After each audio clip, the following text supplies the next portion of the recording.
여러분 안녕하십니까? YTN 시청자를 위한 옴부즈맨 프로그램 시청자의 눈입니다. 먼저 뉴스 진단 시간입니다. 이번 주엔 미국 대선 관련 보도를 모니터했습니다. 김민성 시청자 평가원과 국제부 조수연 기자 나오셨습니다. 안녕하십니까? 안녕하세요. 네, 미국 대선이 정말 코앞으로 다가왔는데요. 관련 보도 내용 어떻게 보셨습니까? 네, 미 대선이 바로 앞으로 다가온 가운데 미 대선 판도의 불확실성이 커지고 있습니다. 클린턴이 트럼프에 비해 여전히 다소 높은 지지율을 보인다는 여론조사 결과도 있지만 워싱턴 포스트와 ABC 방송이 지난 10월 30일 발표한 여론조사에서는 지지율이 1%포인트 차이로 좁혀진 것으로 나타났습니다. 여기에는 미 연방수사국이 클린턴의 최대 약점인 이메일 스캔들 재수사에 착수한 것이 영향을 미친 것이라는 분석이 있습니다. 이메일 스캔들이란 힐러리 클린턴이 국무장관 재임 시절 정부의 공식 계정 대신 개인 이메일을 이용해 기밀 문서를 포함한 공문서를 주고받아 국가안보를 위태롭게 했다는 비판을 받은 사건입니다. 이메일 스캔들은 지난 7월 미 연방수사국이 불기소 처분을 내리면서 종결되었지만 지난 10월 28일 제임스 코미 국장은 새로운 증거를 발견하여 재수사에 착수하겠다는 이메일을 미 의회 감독위원회에 보냈습니다. 미 대선이 얼마 남지 않은 만큼 두 후보의 장점과 약점 및 주요 정책, 그리고 최근 논란이 된 이메일 스캔들 재수사가 대선 판도에 미칠 영향에 대한 언론의 정리가 필요할 것 같습니다. 예, FBI의 이메일 스캔들 재수사 발표 이후에 정말 더욱더 초접전 양상을 보이고 있죠. 네, 그렇습니다. 그런데 먼저 두 후보의 강점과 약점부터 짚어보겠습니다. 민주당 힐러리 클린턴 후보의 최대 장점은 20년에 걸친 풍부한 국정 경험입니다. 대통령 부인부터 뉴욕 상원의원을 거쳐 오바마 1기 행정부 국무장관을 역임하며 다양한 외교 무대에 섰는데요. 이번 선거 과정에서도 세 차례 TV 토론을 통해 현안 이해도와 함께 안정적인 지도자의 면모를 과시했다는 평가를 받았죠. 다만 앞서 언급하신 이메일 게이트, 다시 말해서 국무장관 시절 개인 이메일 계정을 공무에 사용한 실책이 아킬레스건이 되었다는 지적이고요. 2012년 뇌진탕을 앓은 병력 등 건강 문제도 약점으로 꼽힙니다. 공화당 도널드 트럼프 후보는 정치인이 아닌 아웃사이더로서 미국민의 마음을 정확히 읽어낸 게 강점이 아닐까 싶습니다. 경기 불황과 맞물려 기성 정치권의 불만을 품은 백인 노동자층을 중심으로 확고한 지지 기반을 마련했습니다. 하지만 대통령직 수행 적합도를 따져볼 때 공직 경험이 전무하다는 치명적인 허점이 있고 그동안의 성차별적 발언 수위를 뛰어넘는 음담패설 녹취록 파문이 결정타를 안겨줬습니다. 계속해서 두 후보의 주요 정책도 한번 비교해 보겠습니다. 큰 틀에서는 클린턴은 현 오바마 정부의 정책 기조를 이어받게 되는 셈이고요.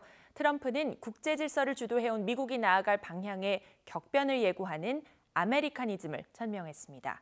안보 정책부터 보면 클린턴은 국제 평화를 지키기 위해 동맹들과의 관계와 협력 기조를 유지해 나간다는 방침입니다.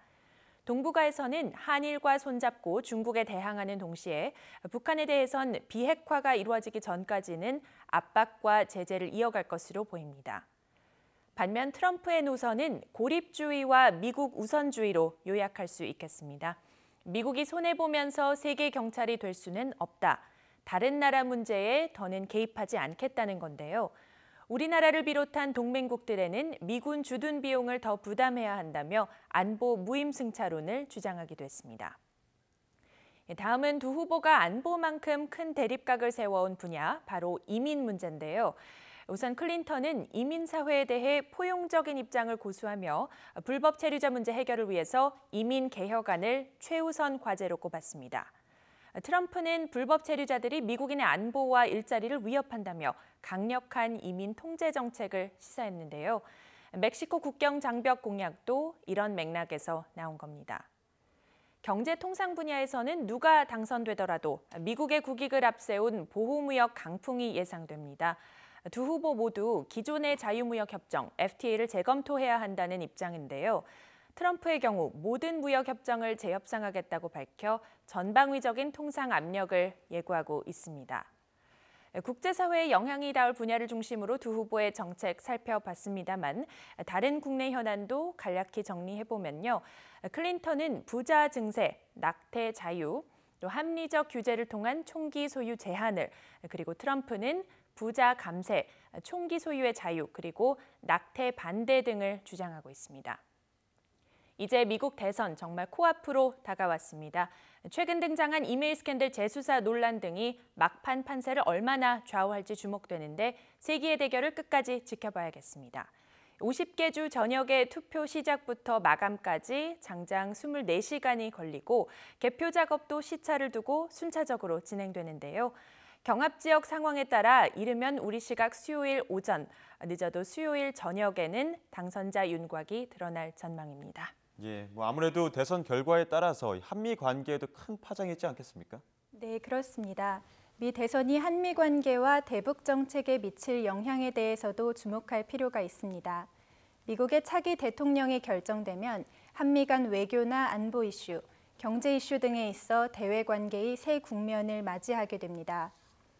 지난 60여 년 동안 미국의 대선 등 주요 선거 전후에 여러 도발 행위를 해온 북한이 6차 핵실험이나 추가 미사일 도발을 할 가능성도 제기되고 있습니다. 따라서 이에 대한 한국 정부의 기민한 대응 전략 설정이 필수적입니다. 이를 위해 주목해서 살펴봐야 할 주요 외교 및 안보 이슈에 대한 언론의 분석이 필요해 보입니다. 특히 현재 한국은 최순실 국정 개입 파문으로 권력이 위기에 처해 있습니다. 이러한 상황에서 미국 권력 교체에 대응하여 정상적인 외교가 진행될 수 있을지에 대한 우려도 제기되고 있습니다. 외교부는 현재 박근혜 대통령의 정상 외교에 어떠한 변동 사항도 없다며 외교 위기론을 일축한 바 있지만 국내 리더십 약화가 외교력의 약화로 이어지지 않도록 이에 대한 언론의 지속적인 모니터링이 필요해 보입니다. 예, 대북 정책 혹은 외교적인 상황도 어떻게 전개가 될까요? 네, 미국의 새로운 행정부 출범은 한미 관계나 북미 관계의 변화를 가져오는 요인으로 작용한 적이 있었습니다. 지난 2000년에 미국의 빌 클린턴 행정부는 북미 관계 개선에 적극적인 태도를 보였습니다. 그러나 그해 말 대선에 승리하고 2001년 1월 출범한 조지 W. 부시 대통령 행정부는 남북 협상에 대해서도 부정적인 입장이었습니다. 네, 이 시기에 한국 김대중 정부는 부시 행정부와의 대북 정책 공조 협의에서 성공하지 못했습니다.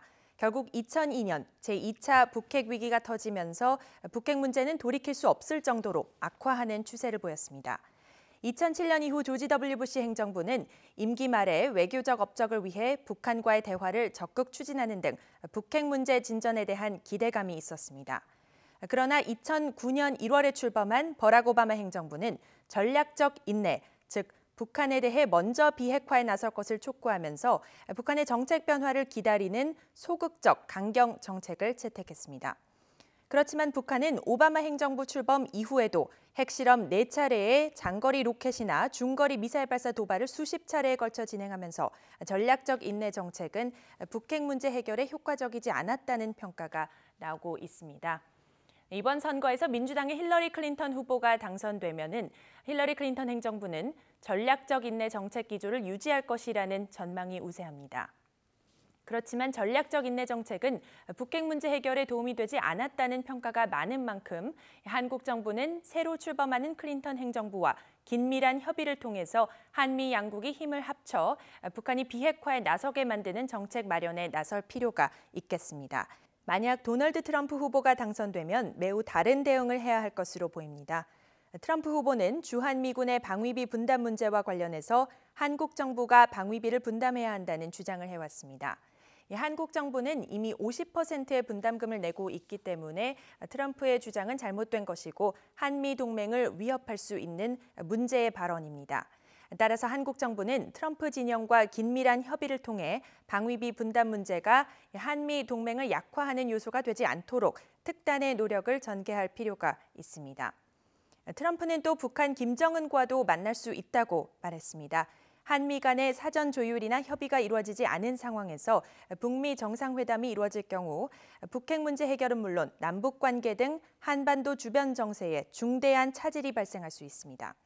그런 일이 생기지 않도록 우리 정부는 미국의 새로운 정부와의 긴밀한 협의 체제와 협력 체제를 유지할 필요가 있습니다. 최근 최순실 국정농단 추문으로 박근혜 대통령의 국정 운영에 차질이 생긴 만큼 정상 외교를 포함한 외교 일정에 영향이 미칠 수 있고 또 일반적인 외교력에도 악영향을 미칠 수 있습니다. 다른 어느 때보다 남북 관계나 주변국 외교를 민감하게 관찰하고 보도할 필요가 있다는 지적에 공감하고요. 최선을 다하겠다는 말씀을 드립니다. 네, 이번 주 뉴스 진단은 미국 대선 관련 보도에 대해 이야기 나눴습니다. 김민성 시청자 평가원과 국제부 조수연 기자 함께했습니다. 고맙습니다.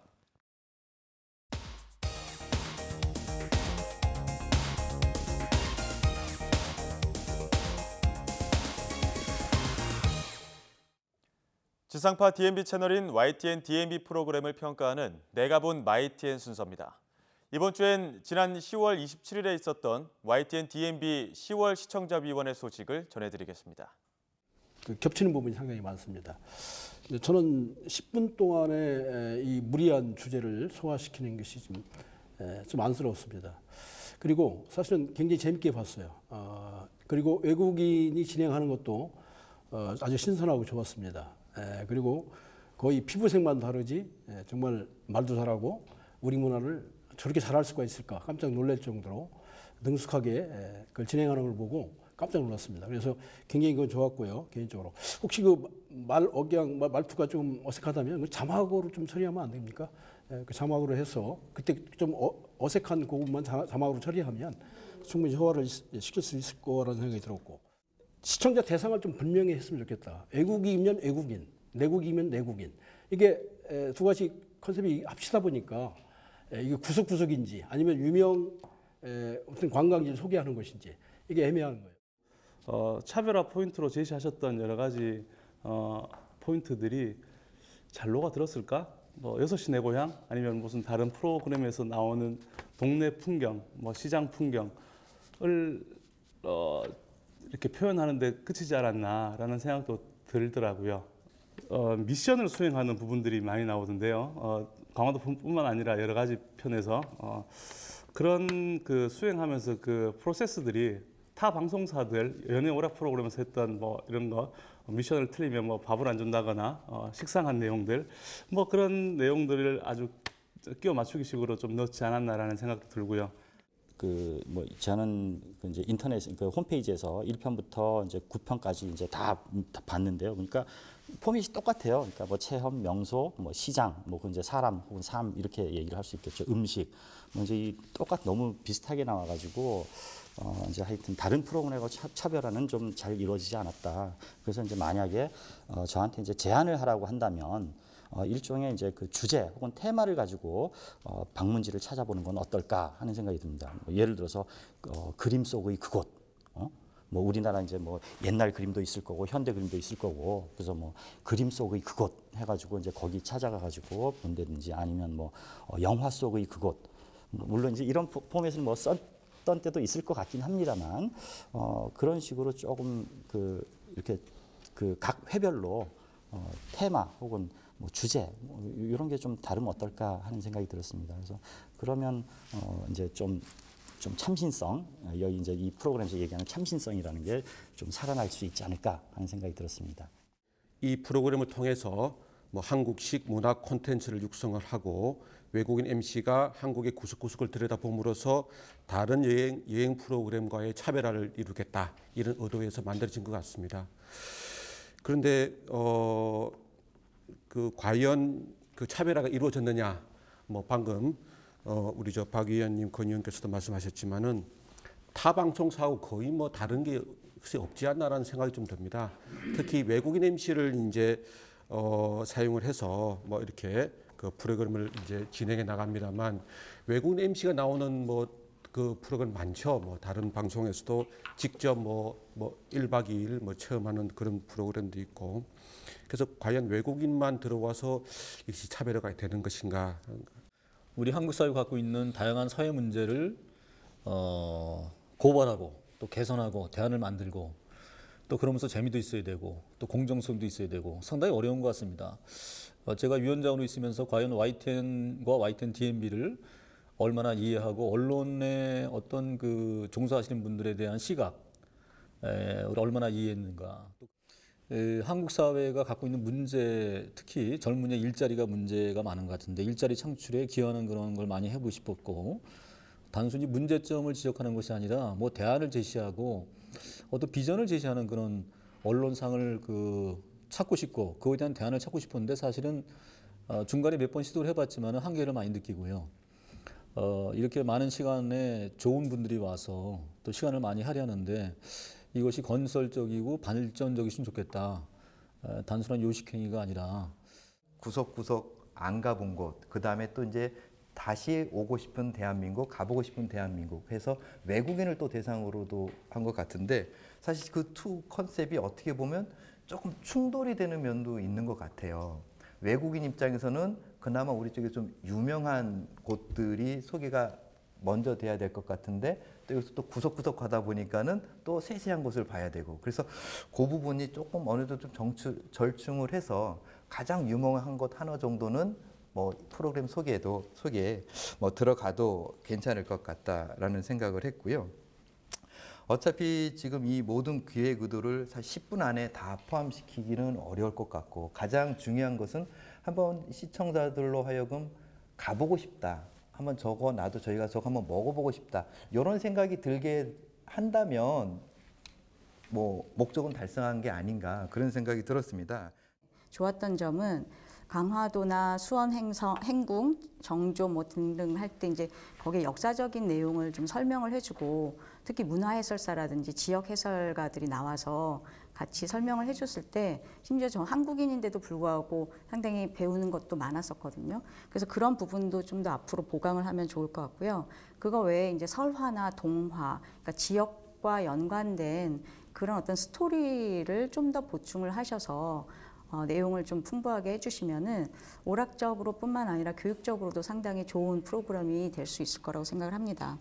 그 다음에 체험 아이템이 그 안에 들어가는데 4편의 이제 체험 아이템들이 가령 예를 들면 짚라인이나 헬륨 기구를 타고 올라가는 거나 뭐 패러글라이딩이나 주로 이렇게 어떤 기구를 타고서 이렇게 올라가서 하늘에서 내려다보는 그런 체험 아이템들이 다 있었어요. 근데 그거는 좀 다른 프로그램과도 차별화가 안 되고 그래서 체험 아이템을 앞으로도 계속 넣을 생각이라면 조금 더 그 지역이나 문화적인 속성이 좀 반영된 그런 체험 아이템들을 좀 더 발굴해서 그 안에 넣으면 좋겠다라는 생각을 했습니다.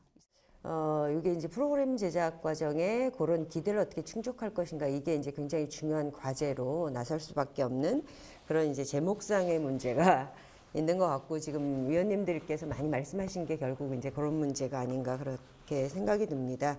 그래서 저도 좀 내용을 보면서는 이런 기대가 더 있다 보니까 훨씬 더 뭔가 다른 게 있지 않을까, 특별한 게 있지 않을까 이런 기대를 충족할 만할까 이런 의문이 들게 하는 그런 점이 있었습니다. 그래서 제가 아까 위원님들 말씀이 소제목을 쭉 말씀하셨어요. 지붕 없는 박물관, 뭐 문화와 역사 있는 곳, 그다음에 아리랑, 그다음에 뭐 오감만족 단양 이랬단 말이에요. 과연 이것이 그 지역을 상징화시키는 것이냐? 저는 수원 갈비는 압니다. 그러나 수원 통닭과 수원 한복은 몰랐습니다. 그럼 과연 무엇을 수원으로 상징화시킬 것이냐? 왜냐하면 일본이나 이렇게 해외 여행을 가도 상징을 먹거든요.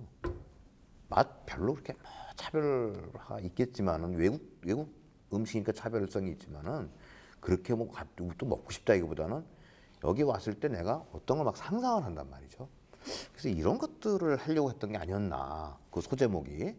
그래서 소제목을 한번 그런 식으로 하면은 관광공사와 협조를 해서 상당히 좋은 외국인들에게 서울 하면 뭐 하면 뭐 이런 식의 발굴을 할 수 있지 않을까 그런 생각이 좀 들었습니다.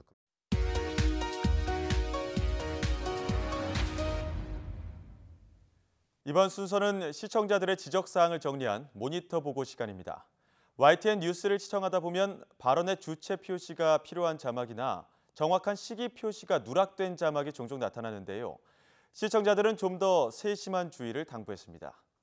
지난 2일 침통한 심정, 잘못한 부분 책임지겠다는 자막이 방송됐는데 현재 많은 인사가 검찰에 소환되고 있으며 위와 같은 심정의 인사가 한둘이 아닌 상황에 시청자들이 일일이 구분해 이해하기 어려우므로 각 자막마다 주체의 표시를 해주어야 한다는 지적이 있었습니다. 같은 날 위안부 자료 2,700점 기록유산 등재 신청 5월이란 자막에서 5월을 지난 5월로 해줘야 정확한 전달이 될 수 있다는 지적이 있었습니다. 또 금연 아파트 지정 관련 보도에서 복도, 계단, 엘리베이터, 지하 주차장, 놀이터만 단속이란 자막이 방송됐는데 열거된 항목 사이에 쉼표 또는 가운데 점을 사용해서 구분해줘야 한다는 지적이 있었습니다. 그리고 새누리당 이정현 대표의 발언에서 푸는 방법은 이라는 제목이 나왔는데 은이 문맥에 맞지 않으므로 목적격 조사, 의리적절하다는 지적이 있었습니다. 그런가 하면 동중국해서 가스전 추가 개발, 1정부 항의라는 스크롤 자막이 나왔는데 동중국해서라고 무리하게 조사를 생략하지 않고 동중국해에서로 정확하게 사용해 의미 전달을 쉽게 할 수 있게 해주면 좋겠다는 시청자 지적이 있었습니다.